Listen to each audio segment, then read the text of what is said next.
Okay, you guys, we have made it to Friday. Happy Friday, guys, and welcome back to our remote writing workshop. One of the oldest pieces of advice for writers is to write what you know. Today, we're going to tackle this long-standing adage and talk about what it really means and figure out whether it's good advice or not. So let's start with the origins of the phrase. Many think it comes from the following Hemingway quote: "From all the things you know and all those you cannot know, you make something through your invention that is not a representation, but a whole new thing, truer than anything true and alive." What did he mean by this? Erin, take it away. Well, interestingly enough, this quote seems to be arguing against simply writing what you know. And instead, Hemingway seems to be saying, take some things you know, but then combine those with your imagination to invent something completely new. And so I'm not exactly sure how this got whittled down to just write what you know, but it is what it is. And as a result, a lot of writing teachers today have been telling students across the board that this advice is ridiculous. They should not write what they know. Because write what you know, when taken literally, can really be a disaster. But it can also be extremely useful as a tool, but it depends on your interpretation. Awesome. Okay, so one thing that we want writers to know is write what you know applies to fiction versus nonfiction. Is there a difference? Is it better advice for one or the other? Well, definitely, because when you're writing nonfiction, it's almost always a wonderful idea to write what you know, because your selling point is your expertise in the field. If you're a renowned heart surgeon, it's pretty silly to write a book on knitting. It wouldn't be advantageous for a successful CEO who has tons to offer in leadership, business category to pen a dating or astrology book. So if you're a professional and have tons of experience in your field, write a book on the topic that shows your tremendous knowledge. But of course, writing about what you don't know in certain nonfiction cases can be the same as writing about what you do know. This is evident in the popular subgenre of books about authors who write about doing something new or different for a certain amount of time. For an example, this wonderful book, The Year of Living Biblically, one man's humble quest to follow the Bible as literally as possible, which is great, or The Happiness Project by Gretchen Rubin. These are examples of two great books whose authors didn't know anything about a topic, but they wrote about the fact that they didn't know anything, and then wrote about how they knew about not knowing it. Get it? So that's how that works. And of course, if you're writing a memoir, writing what you know is pretty essential. Mm-hmm. However, on that note, make sure that readers will care about your story. I mean, half the people that I run into kind of say, oh, I've got a good memoir in me somewhere. But the huge mistake that writers make a lot of the time is to think that if it happened to them, then that means it should be interesting to readers. And a lot of times it's not, I hate to tell you. So before you spend years writing your memoir, you want to make sure people outside of your friends and family will want to read it. And that means the writing itself must be incredibly engaging and unique, or your story must be extraordinarily captivating or distinctive in some way. And that also comes with just a little publishing tip.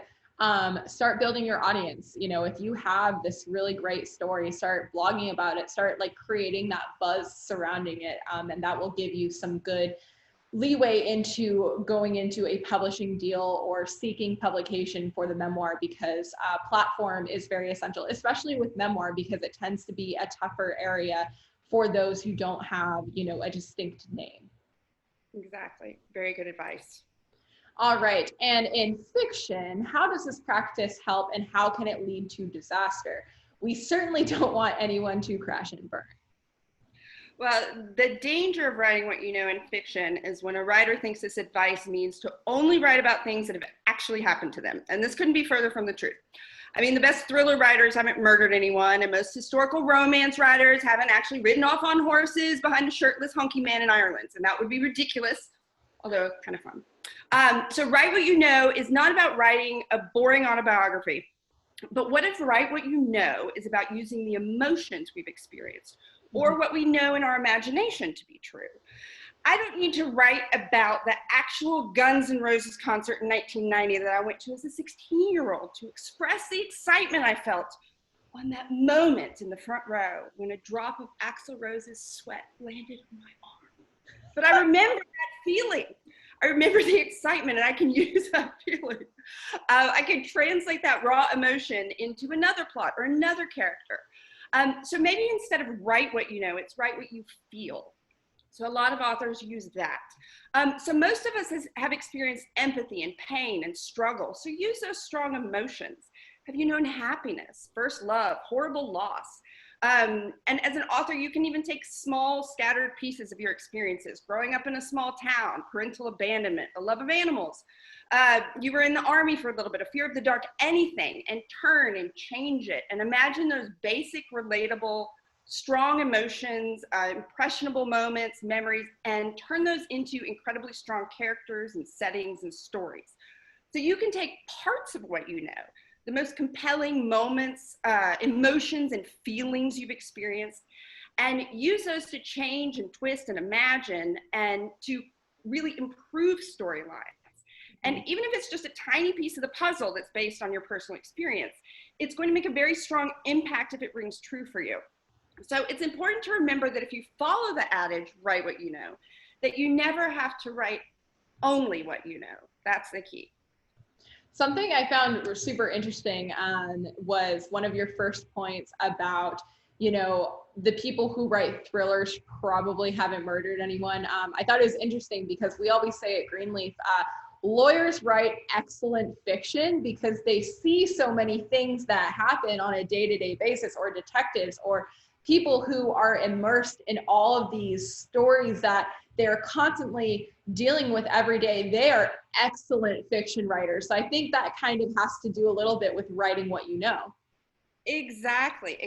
That's a wonderful point, because you take pieces of your life. It doesn't have to be exactly what happened, but you take the atmosphere, you take pieces of, if you're a lawyer, the cases you've seen, and change them and use your imagination and build on that. Make them more dramatic and cinematic and everything like that. But the fundamentals of the cases that they deal with on a day-to-day basis are giving them the structure. Exactly. Awesome. Okay. In other words, it's really all about how a writer decodes the phrase, what you know. I suppose in this instance, we don't need to be so literal in our literature. So how else can writers interpret the phrase so that the advice is useful? Well, again, write what you know can be limiting, but that's only if you interpret it as only writing about things that happened to you. Mm-hmm. So how about if you know things because of research you've done, or by watching a movie for inspiration, or by witnessing a small, ordinary circumstance, and with imagination, you make it extraordinary. Or you know something because of something you do every day, like watching the news. Khalid Hosseini, who is author of The Kite Runner, and if you've never read this book, do it quickly. It's incredible. He saw a news story on TV about the Taliban, which talked about the rules the Taliban had put into place against the Afghan people. And the segment touched on the fact that the Taliban had made flying kites illegal. Now, he had flown kites throughout his childhood as a boy in Afghanistan, so this really stood out to him. And so he sat down and he wrote a quick short story and forgot about it. And 2 years later, he came across it in his garage and turned it into The Kite Runner, which is an incredible novel. Amazing, amazing. What are some successful examples of writing what you know? Well, talked about, we've got Scott Turow, all of these amazing people who use their background and their profession to write fiction. Mm-hmm. Some other ones are F. Scott Fitzgerald, grew up on the East Coast. His first 3 novels are set there. The Great Gatsby is set in fictional West Egg, but that's based on Great Neck, Long Island, where Fitzgerald lived for 3 years. Stephen King sets tons of his stories in Maine, where he lives. Hemingway, again, was a reporter for the Kansas City Star, and he pioneered an entire writing style based on what he knew from being a reporter. That's how he wrote. His style was to the point, direct, objective, which was totally unlike the flowery European literary style that had come before him. And this kickstarted an entire generation of American writers who followed him in this style. And Hemingway simply wrote the way he knew how to write as a journalist. Agatha Christie was a nurse in World War I, so her plots often revolved around war and the emotional, psychological trauma that it left on her characters. She also used her medical knowledge as a nurse to strengthen her mysteries. That's how she knew about all those poisons and what they would do to the bodies. There are myriad instances of authors who have effectively written what they know, and it's really all about the interpretation. And as we've talked about, that phrase can mean so many different things. Just interpret it wisely. I love this quote by Raymond Carver. He said, Unless you're a special kind of writer and a very talented one, it's dangerous to try and write volume after volume on the story of my life. A great danger, or at least a great temptation for many writers, is to become too autobiographical in their approach to their fiction. A little autobiographical and a lot of imagination are best. Perfect, perfect quote. All right, so Erin, what is our assignment for this week? Well, write what you know, of course. So interpret that in any of the ways we've discussed.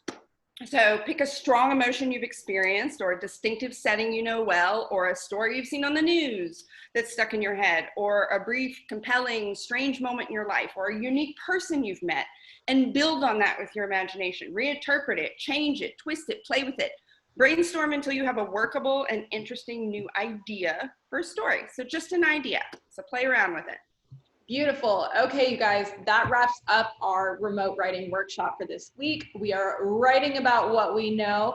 So take into account everything we've explained to you today and do the writing assignment. And please let us know if you guys have any topics you'd like us to cover. As always, we are always interested in hearing your guys' feedback. So let us know what you'd love to hear about, you know, what you're loving about this, what you'd like for us to cover, and we will definitely take care of you guys. So make sure you guys are reaching out to us, engaging with this video, letting us know how you like it, and we will see you guys next time.